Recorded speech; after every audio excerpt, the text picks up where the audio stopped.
আজ সকালে বেশ অনেকগুলো জামাকাপড় আমার কাচার রয়েছে, তো সেগুলো আর কি বাইরে বের করে নিয়ে আসলাম। তো এনে আর কি ওয়াশিং মেশিনের উপরে রেখে দিয়েছি।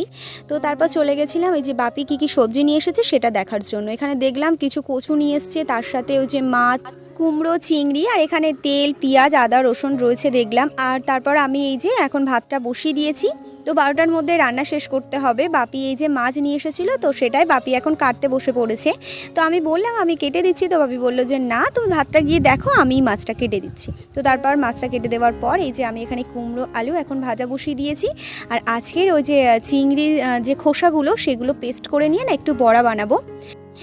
ভাত, দু রকমের তরকারি আমার করা হয়ে গেছে। তো তারপর এই যে কিছুটা তরমুজ কেটেছিলাম সেটাই বসে বসে খাচ্ছিলাম। তারপর দুধ দিয়ে একটা ফেস প্যাক বানিয়েছিলাম, তো সেটা বেশ হাতে মুখে লাগিয়ে এখন 10 মিনিট মতো ওয়েট করব, তারপর চলে যাব স্নান করতে।